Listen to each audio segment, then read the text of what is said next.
Bonjour et bienvenue dans Le Monde devant soi, le podcast d'actualité internationale de Slate.fr. Je suis Jean-Marie Colombani, je suis le directeur de la publication de Slate et je suis en compagnie d'Alain Frachon, éditorialiste au Monde et dont on retrouve évidemment la chronique chaque semaine dans le journal Le Monde. Alors je présente exceptionnellement Le Monde devant soi car Christophe Caron, directeur des rédactions de Slate et qui présente habituellement Le Monde devant soi, n'est pas là aujourd'hui, mais ça n'est qu'une interruption très momentanée. Nous le retrouverons évidemment la semaine prochaine. Nous allons parler de l'Ukraine et de la Russie, évidemment, parce que la semaine a été marquée par plusieurs épisodes, notamment celui qui a retenu le plus l'attention des médias, c'est ce drone qui a survolé le Kremlin, qui a explosé au-dessus du Kremlin, sans endommager le palais d'ailleurs, et dont les Russes ont prétendu qu'il s'agissait d'une tentative d'assassinat de la part de l'Ukraine contre Vladimir Poutine, alors que de notoriété publique, Vladimir Poutine ne dort jamais au Kremlin.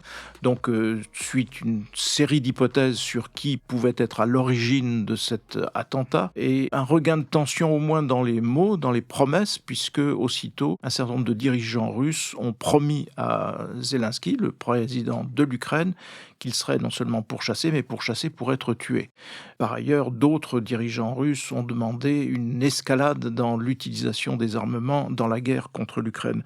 C'est une semaine importante qui s'ouvre en même temps parce que mardi 9 mai, la Russie célèbre la victoire contre le nazisme, la victoire de l'armée rouge contre le nazisme, alors même que Vladimir Poutine nous explique qu'aujourd'hui, il mène la même guerre et que les nazis sont non seulement les Ukrainiens, mais les Occidentaux, les Américains, qui sont, à ses yeux, l'équivalent de l'Allemagne hitlérienne. Et ce pourquoi, dit-il, il a déclenché la guerre contre l'Ukraine.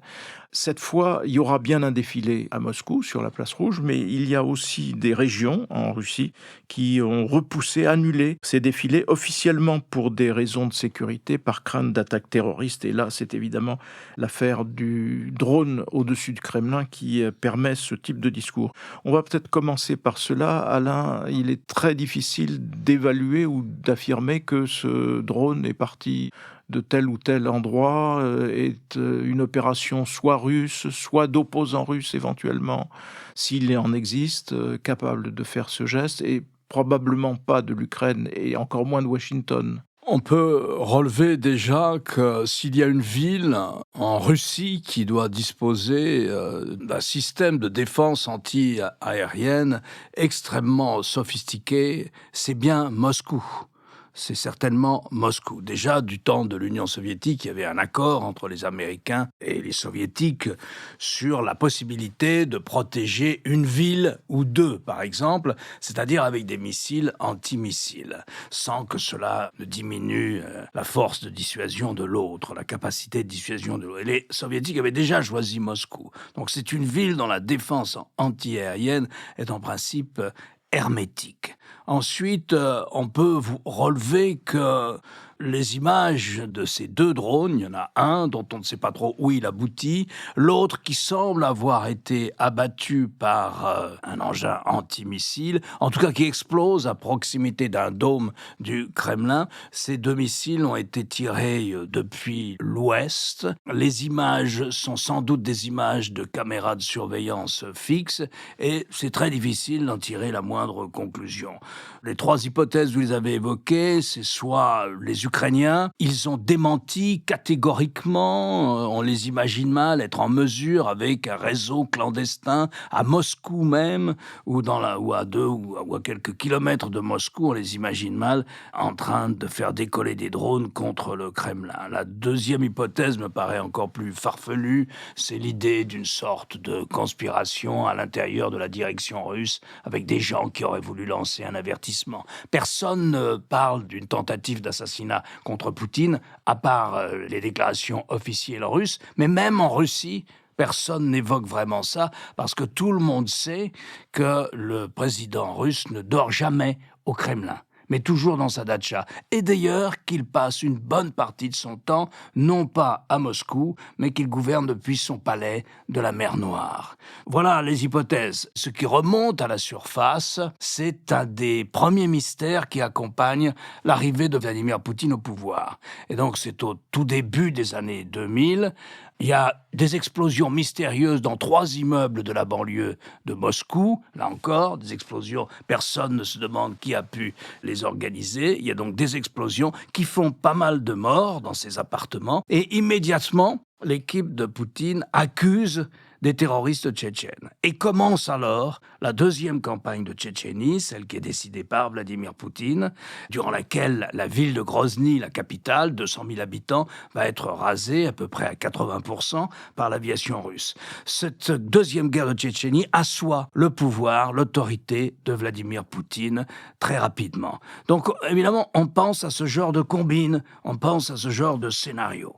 Les réactions, vous l'avez dit, Zelensky lui-même a dit « nous n'avons pas attaqué Poutine, nous laissons les tribunaux s'occuper de lui », notamment la Cour pénale internationale. Et puis, il y a eu le numéro 3 du régime, Mikhail Podolyak, qui a dit « c'est une mise en scène pour justifier, je le cite, une attaque terroriste de grande ampleur en Ukraine ». Et enfin, il y a eu les réactions russes, des proches de Vladimir Poutine, et je citerai l'ancien président Medvedev, qui dit « Il n'y a pas d'autre solution maintenant que l'élimination physique de Zelensky et de sa clique. » Et le Kremlin, par ailleurs, a annoncé qu'il y aurait des représailles.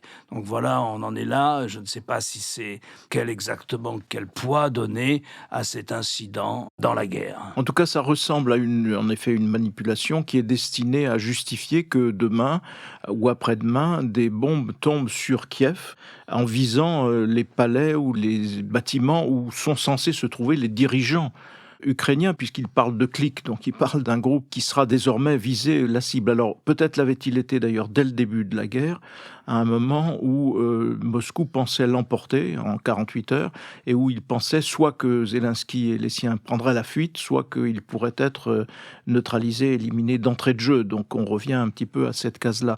Avant de parler de ce qui a occupé aussi les esprits dans la semaine écoulée, à savoir où en est la contre-offensive ukrainienne qui est annoncée, mais qui peut être précédée, on ne le sait pas d'ailleurs, d'une nouvelle contre-offensive russe appuyée sur ce qu'ils appellent ce terrorisme qui a visé le Kremlin. Avant d'évoquer donc cela et les données militaires et politiques de cette opération, il y a quelque chose qui n'a pas été tellement relevé, Alain Frachon, qui est les décisions ou le décret pris par Vladimir Poutine à l'encontre des Ukrainiens qui habitent dans les zones contrôlées par l'armée russe.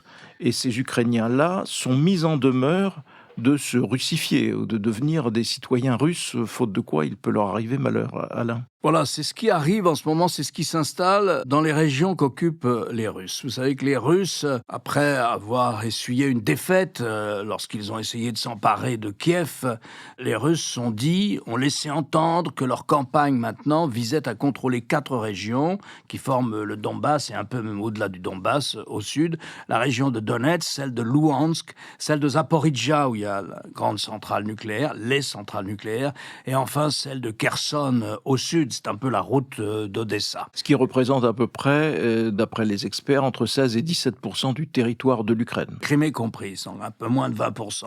Alors, dans ces régions-là, qui ont été annexées par la Russie, c'est-à-dire que la Russie ne se contente pas de les occuper, mais elle les a annexées sous un prétexte qui est le prétexte le plus souvent donné par Moscou, par Vladimir Poutine pour justifier cette guerre. C'est chez nous, c'est la grande Russie, c'est la Russie impériale. Et c'est ça qu'ils vont recomposer. Et c'est ce que dit Poutine dans une déclaration célèbre à la télévision où il s'adresse à des jeunes gens. Il dit « c'est cette Russie-là qu'il nous faut recomposer ». Vous voyez, c'est très intéressant parce qu'il n'est pas question de l'OTAN. Il est question d'assouvir une ambition de reconquête impériale. Eh bien, les malheureux Ukrainiens qui sont dans cette région, ceux qui restent, parce que beaucoup de gens sont partis, et ils sont partis où? Ils étaient censés être russophones, mais aussi russophiles. Ils sont partis où? Ce qui est très intéressant quand on va à Kiev et qu'on parle comme ça avec des gens dans la rue, et on dit « mais la ville a retrouvé toute sa population ». Oui, parce qu'il y a une population de réfugiés, et notamment de réfugiés venant des zones occupées par les Russes. Autrement dit, ils étaient peut-être russophiles, ils n'ont pas envie d'être occupés par les Russes pour autant. Eh bien, pour ces gens-là, ils auront jusqu'à une certaine date, à l'été, pour prendre leur passeport russe qui va leur être distribué Et s'ils refusent de prendre ce passeport russe, ils peuvent être expulsés. Ils seront considérés comme étrangers dans leur propre village, dans leur ville, dans leurs fermes ou dans leurs entreprises. Ils seront considérés comme des étrangers. C'est une mesure qui a été prise jeudi 27 avril par la présidence russe. C'est un décret présidentiel. Je ne sais pas s'il faut encore que ça passe par la Douma. Voilà. Les habitants des territoires ukrainiens nouvellement annexés peuvent être expulsés s'ils ne prennent pas dans les semaines qui viennent, le passeport russe qui va leur être distribué. On imagine mal qu'ils soient expulsés vers l'Ukraine. Donc ils vont être expulsés, donc enrégimentés, enfermés, assignés à résidence dans des camps ou dans des endroits qui se situeront en Russie. On ne voit pas qu'ils leur permettent de retourner en Ukraine. Bien sûr, c'est l'écho de cette mesure. Et l'écho de cette mesure est terrible pour les habitants des pays baltes ou pour d'autres régions où Staline a procédé à des déportations en masse et des déportations de masse. C'est à ça que cette mesure fait écho, à une sorte de terreur stalinienne dans les territoires occupés par la Russie de Vladimir Poutine. Je trouve ahurissant qu'une mesure pareille n'ait pas plus d'écho, je veux dire, dans l'ensemble de ce qu'on appelle la communauté internationale. C'est naturellement une violation de plus du droit international. Donc cette mesure, elle a un sens aussi parce qu'elle montre à quel point Poutine, et on pourra en parler maintenant, peut-être à l'occasion de cette offensive ou de cette contre-offensive annoncée, s'installe dans une guerre très longue. Oui, parce qu'en effet, il y a donc une hypothèse de contre-offensive ukrainienne qui est annoncée, dont on ne sait pas à quel moment elle pourrait être déclenchée, dont on voit bien qu'il y a des épisodes militaires ici et là, notamment le bombardement des réserves de pétrole de la ville de Sébastopol, donc en Crimée, qui laisse penser que ce sont les prémices de cette offensive. En même temps, les experts semblent considérer que cette contre-offensive ukrainienne, si elle a lieu, ne serait pas de nature à régler le problème, c'est-à-dire à aller jusqu'à la frontière de l'Ukraine qui doit être reconquise en fait. Et parce que l'Ukraine n'est pas suffisamment armée pour cela. Et si elle n'est pas suffisamment armée pour cela, c'est que les Occidentaux, c'est-à-dire les États-Unis, mais aussi les Européens, mais principalement les États-Unis, ne veulent pas que l'Ukraine ait ces moyens-là pour éviter qu'ils aillent jusqu'en Crimée. Or, du point de vue ukrainien, la Crimée, c'est aussi un but de guerre, parce que c'est le premier territoire qui a été annexé par la Russie, et c'est le premier territoire que les Ukrainiens voudraient voir revenir à l'Ukraine. Donc, on est aussi devant cette situation-là et cet obstacle-là, Alain. Bien sûr, oui. Et puis là, on est condamné surtout à ce qu'il y a de plus difficile, parce qu'il faut continuer à parler de cette guerre. Il ne faut pas s'y habituer à la guerre. On peut dire ce qui s'est passé depuis le début de la semaine, par exemple. C'est terrifiant. Donc il ne faut pas s'habituer. Ça finit par faire des brèves dans les journaux ou à la télévision, ce qu'on peut comprendre. On est condamné à spéculer sur la Crimée. Aucun dirigeant ukrainien, particulièrement à partir des actes de barbarie et de sauvagerie commis par l'armée russe dans les 3 ou 4 premiers mois de l'offensive russe. Aucun président, aucun dirigeant public de l'Ukraine ne peut dire « bon, la Crimée, on verra plus tard ». Donc tout le monde considère dans le discours officiel que la Crimée, ça fait partie des territoires que l'Ukraine doit reconquérir, sinon elle gardera à ses portes une île qui est transformée en garnison russe et à partir de laquelle, d'ailleurs c'est à partir de la Crimée que les Russes ont attaqué le sud de l'Ukraine, la région de Kherson, sinon ce sera une menace permanente pour l'Ukraine. Donc on n'a pas fait tout ça. On n'a pas eu des dizaines et des dizaines de milliers de morts, on n'a pas eu des villes entièrement détruites pour laisser un morceau d'Ukraine à la Russie. Ça, c'est le discours officiel. Voilà, on ne sait pas ce qui peut se passer. On ne peut pas exclure que, certes, ils tiennent ce discours-là, mais qu'eux-mêmes se disent, bon, on verra. L'important, c'est de reconquérir le terrain qui a été conquis par l'armée russe depuis le 24 février de l'an passé. Et puis, bon, peut-être qu'ils se disent que l'Ukraine en verra. Moi, je pense que ça fait partie de leur calcul, mais je suis comme tout le monde, je ne peux que spéculer. Moi, je me demandais si on n'avait pas là l'explication de la tristement célèbre formule d'Emmanuel Macron, il ne faut pas humilier la Russie. Est-ce que l'idée des états-majors occidentaux n'est pas précisément que l'humiliation serait la reconquête, maintenant en tout cas, de la Crimée, et que c'est une sorte d'interdit pour ceux qui aident l'Ukraine, de façon à ce que l'Ukraine en effet reprenne les 16 ou 17% de territoire qui restent à nouveau sous contrôle de l'armée russe, mais pas la Crimée, pour précisément ne pas aller jusque-là et ne pas risquer, pour le coup, une escalade qui nous ramènerait au fameux discours sur belligérants, non belligérants. Et donc, les Ukrainiens, le président Zelensky en tête, sont toujours en demande, par exemple, de chasseurs-bombardiers qui n'arriveront pas, qui ne sont pas délivrés, ou d'armes de cette nature qui permettraient en effet des avancées plus rapides que celles que les Ukrainiens peuvent espérer. Il faut toujours se mettre à la place des puissances occidentales. Il faut en général essayer toujours de se mettre à la place des gens dont on essaie d'expliquer les actes. Ils sont face à la première puissance nucléaire du monde, qui est la Russie. Sans doute, si vous lisez, par exemple, parce que c'est public, le dernier rapport de la CIA, et la CIA considère que la Russie a parfaitement entretenu son arsenal d'armes nucléaires, qu'elle l'a parfaitement modernisé, qu'il est le plus opérationnel, et que ça constitue sans doute que la Russie est à égalité, mais plutôt la tendance est de dire que c'est la première puissance nucléaire de la planète. 142 millions d'habitants, le plus grand pays du monde, on voit bien à quoi ressemble la Russie sur la carte.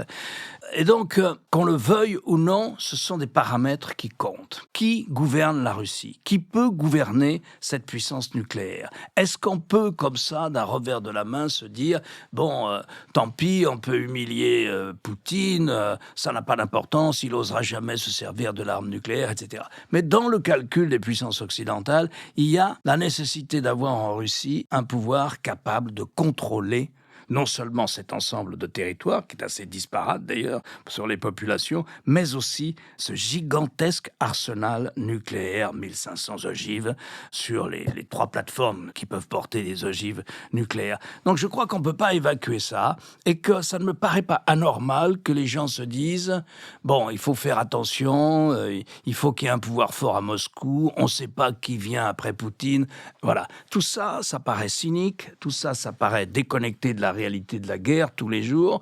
Et cette semaine, ce sont encore les civils ukrainiens qui ont pris, et dans les villes qui ont été visées par les Russes. Donc tout ça, ça paraît très froid, des calculs de rapport de force, etc. Mais je crois qu'on ne peut pas les balayer. Ils sont là. Comme toutes les dictatures, on ne sait pas qui vient après le dictateur. C'est la fragilité des dictatures en même temps. La transmission du pouvoir en cas de défaite, on ne sait pas comment ça se passe. On ne sait pas. Le seul exemple qui me vient en tête, c'est, par exemple, vous prenez Nasser, ce grand dirigeant égyptien qui perd la guerre de 1967 contre Israël et qui est humilié dans l'ensemble du monde arabe. Et en Égypte, eh bien, bon, Nasser va mourir d'une crise cardiaque en 1970. Au lendemain de cette défaite, il démissionne. Et puis la rue le rappelle, des millions d'Égyptiens défilent au Caire et disent « Nasser, reviens, reviens ». Et donc Nasser dit « Entendu, je reviens parce que vous me le demandez ». On ne sait pas ce qui pourrait se passer au Kremlin. C'est totalement opaque, les luttes de pouvoir qui peuvent exister. Il y en a sûrement. Donc voilà ce qu'il y a derrière la tête des Occidentaux. Voilà ce qui aussi explique d'une certaine façon ce dont vous parliez au début, Jean-Marie, qui est cette manière contrainte, mesurée, nuancée de livrer les armes à l'Ukraine. Oui, et qui sont pourtant arrivées. Certaines d'entre elles sont arrivées, mais ce que disent les experts militaires, c'est qu'en effet, les chars sont là, en effet, les blindés sont là, en effet, et puis à l'initiative de l'Union européenne, d'ailleurs, le commissaire européen Thierry Breton fait le tour de toutes les capitales pour lever des fonds de façon à pouvoir financer des achats massifs d'obus qui vont permettre à l'artillerie ukrainienne de continuer à se défendre. Mais en même temps, on dit que ça ne permettrait pas, ou ça ne suffirait pas pour enfoncer le front jusqu'à atteindre la frontière. Et donc, parce que l'armée russe est solidement retranchée, parce que la capacité de l'artillerie russe n'est pas non plus négligeable, et donc on est dans cette situation-là qui crée, vous l'avez évoqué tout à l'heure, les conditions d'une guerre longue, en tout cas d'un conflit qui dure. Donc on en est en effet à ce point, et puis on attendait donc la fameuse contre-offensive ukrainienne, et on va peut-être avoir en lieu et place une contre-offensive russe liée au fait que ce drone a explosé au-dessus du dôme du Kremlin, et donc contre-offensive russe qui va nécessairement passer par des bombardements de cibles civiles, comme ça a été le cas à Kherson, où c'est un centre commercial qui a été visé, et où il n'hésite pas à viser évidemment les immeubles d'habitation. Donc on en est là. Est-ce qu'il y a de ce côté-là un espoir quelconque pour l'Ukraine d'aller plus vite que ce qu'on semble penser aujourd'hui, Alain ? Alors moi, je me reposerai sur, parce que je viens de les lire, sur ce que disent les experts américains. Et il y a 2 discours publics, mais il n'y a pas de raison qu'ils ne pensent pas ce qu'ils disent, chez les experts américains. La première, c'est de dire les Russes ne sont pas en mesure de prendre les 4 régions dont nous avons parlé au début. Bon, ils en contrôlent à peu près la moitié, Donetsk, Louhansk, mais ils ne sont pas en mesure de contrôler ces 4 régions avant assez longtemps. Et la deuxième, c'est celle du chef d'état-major de l'armée américaine qui a dit ça à le général Mark Milley, qui lui a dit ça à plusieurs reprises. Les Ukrainiens ne sont pas en mesure de reprendre rapidement les territoires qu'ils ont perdus depuis le 24 février 2022. Et donc, il leur faudra beaucoup de temps. Donc d'un côté comme de l'autre, si on se fie à l'expertise américaine, pas plus les Russes que les Ukrainiens ne sont susceptibles d'atteindre les objectifs qu'ils se sont fixés, ou dont ils ont parlé publiquement en tout cas, avant longtemps. Néanmoins, il faut rappeler qu'à la surprise générale, la première contre-offensive ukrainienne avait fonctionné dans le nord-est et dans le sud également, et on était passé en effet d'un quart du territoire pris par l'armée russe à désormais 16 ou 17%. Donc il y a bien eu des milliers de kilomètres carrés qui ont été repris. Là encore, à la surprise générale, on ne pensait pas que l'armée ukrainienne pouvait réussir cela. S'expose-t-on aussi à une nouvelle surprise si les Ukrainiens sont plus performants que ne l'annoncent les experts militaires? Là, on est évidemment dans une série d'hypothèses et de conjectures. On ne peut pas exclure, c'est vrai, ce que les militaires appellent la surprise stratégique. On peut juste noter que les Russes ont testé de faire des percées, des petites percées sur l'ensemble d'un front qui s'étend quand même sur 700 ou 750 km depuis maintenant plusieurs mois. Au total, ils ont gagné 3 km. En 6 mois, tous depuis le début de l'hiver. Ils ont gagné 3 km. Donc c'est vous dire, malgré tout, le peu de mouvement que semblent avoir pour le moment les troupes. Ce qu'on sait, c'est que Poutine s'installe, prépare son pays pour une guerre longue. Des mesures nombreuses sont prises en faveur de la mobilisation. En faveur de la mobilisation qui peut intervenir quand il le souhaite, quand il en a besoin. Il y a une militarisation très forte des jeunes à l'école, dès le jardin d'enfants. Alors ça ne veut pas dire qu'il va faire une guerre pendant 25 ans, mais il y a quand même une sorte de militarisation à marche forcée de la société russe. Enfin, la société russe a montré ses capacités de résistance économique. Il y a l'appui chinois qui achète le pétrole, qui peut acheter le gaz sur le marché libre, et il y a le contournement systématique des sanctions par un grand nombre de pays installés en réseau, qui fait que la situation économique ne va pas l'acculer à arrêter la guerre, semble-t-il. Parallèlement, la législation, les mesures qui sont prises pour contestation de la guerre, la stupidité de cette guerre, la moindre critique, la moindre dissidence est assimilée à de la trahison et peut vous conduire pour 20 ans de prison. Je vous rappelle qu'il y a 15 jours, un Russe qui était écouté, donc sans doute un esprit indépendant, et qui disait au téléphone que c'était une mauvaise idée de partir en guerre en qualifiant les Zelensky et tout ça de nazis, que ça ne voulait pas dire grand-chose, a été condamné pour avoir évoqué ça dans une conversation privée au téléphone à 7 ans de prison ferme. Je le dis aussi parce qu'on s'habitue à tout. On s'habitue à tout, mais on ne regarde pas quel pays est en train de devenir la Russie. Et je crois que c'est un discours qu'il faut particulièrement tenir à Paris quand on sait la complaisance avec laquelle le régime de Vladimir Poutine y a trop souvent été traité. Complaisance qui subsiste dans un certain nombre de cercles, notamment de la part d'un ancien Premier ministre qui nous a expliqué que tout cela était fort dommage pour la Russie, comme si la première victime n'était pas les Ukrainiens. Voilà ce que nous pouvions dire aujourd'hui. Merci en tout cas à Alain Frachon. Je rappelle qu'on peut vous retrouver dans votre chronique du quotidien Le Monde. Merci Jean-Marie. Qui est édité le jeudi. Voilà. Jeudi après-midi. Le Monde devant soi vous donne rendez-vous la semaine prochaine avec Christophe Caron.